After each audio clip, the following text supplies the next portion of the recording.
Hey everybody, Britt again with another demo for you, but this time for Best Creation. This week the design team is having a really fun little blog hop all about making lots of different kinds of paper flowers. And so I wanted to show you a couple of samples and then show you how to make these little rosettes. So here's the first one. It's a little baby card I used using the Bunny Love collection. Perfect for Easter, but as you can see, makes a hell of a little girl card. So lots of ways to use it. Let's see what else. This was a card that we made at the Best Creation booth at CHA, and it was really fun. And they made this nice little tag that kind of pops in and out with birthdays. Fun. And then so I just added my own little rosette to it. Lots of different little projects. So what I'll do is put you right down here so you can see what I'm doing and follow along. Here's a whole little tray of yumminess of lots of different flowers, lots of different sizes, and then you just make a bunch of them and cluster them together. So on a page you get this yummy, yummy, yummy 3 rosette little thing. You can also make them with fabric. This is one that I made actually out of the back of a Bella Boulevard, I think they're called Blooms of Bella. I took this layered flower apart and cut it up and made this little rosette. So I'm going to show you on a piece of paper that's about 2.5 by 2.5. You make sure that it's a square piece of paper. It can be teeny tiny and you'll get a teeny tiny rosette. I think this is out of like a 1-inch squared piece of paper. Or you can do up to like a 4 or 5-inch squared piece of paper and get something much larger.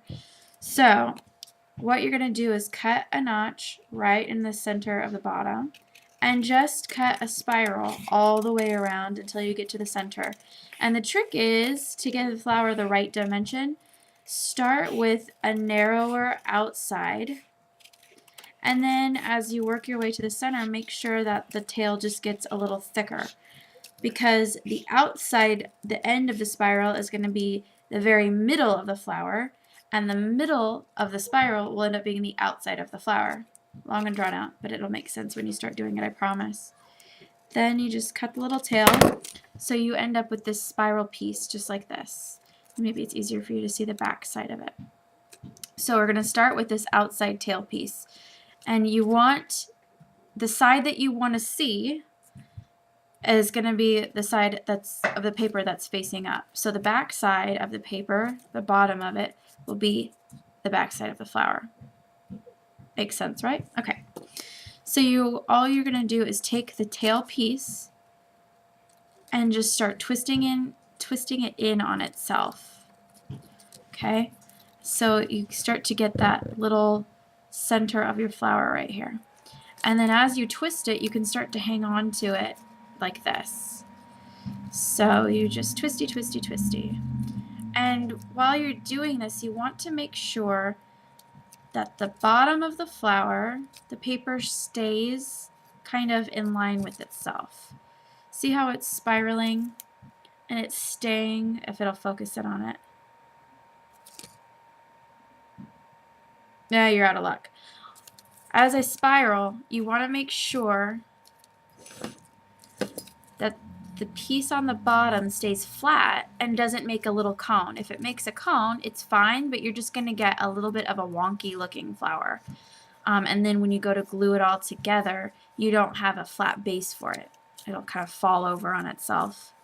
So I'll quickly finish up the spiral process and then show you what the end result will look like right before you glue it. So you've got this whole piece all spiraled out for yourself. You can see it. You want to just kind of flatten this piece. And what helps is to take your thumb and hold the inside of the flower. And then so when you get to the end, you just kind of tighten it up or loosen it up. Sometimes the really loose flowers look really good. And then you're left with this little tab at the end of your piece. And that piece is going to hold the whole thing together. So don't tear that or rip it off or anything like that. And just kind of play with it and mold it into your hand until you're happy with it. And then you can take, I like a glue gun, but you can use also glue dots, little snot dots if you want to. And then I just put a big gob of glue on the base. Okay. And then I just finish wrapping. So that little tab is what's going to hold it together, and you will burn the bejesus out of your thumbs the first few times. The first 50 times, you'll burn the bejesus out of your thumb. And then while that glue dries, you can kind of tighten it up and play with it a little bit until it looks just like you want it to. And then get the dang glue off of your fingers. You end up with this cute little rosette. And as you make these, as you get more familiar with them, you're going to get a better quality rosette. The first time you make them, you might get, glue everywhere. You might get a really loose flower or really tight flower that just doesn't look like you want it to. But do not fret. You will get the hang of it. They're incredibly, incredibly easy once you get started. Wow, look at my mangled nail. And then you can do lots of things in the center. If you want to put a dollop of wet glue there, you can sprinkle glitter. You could put some shiny rhinestones, lots of things. Spritz it, ink it, but make 1,000,000 of them. 1,000,000. You'll love it. So that is kind of all there is to it. You can make these flowers out of teeny tiny paper. You can make them out of 12 by 12 paper. So it's a great way of getting rid of a lot of your scraps too. You can also put floral wire through the middles of them. So you take your 12 by 12 piece of paper, make a flower out of it, and then put floral wire through the bottom and make a whole stem, a whole bouquet of flower stems. That's fun to do too. So be sure to keep checking out our blogs for lots of fun flowers and maybe a few tutorials here and there. And some great projects, lots of inspiration. So have fun.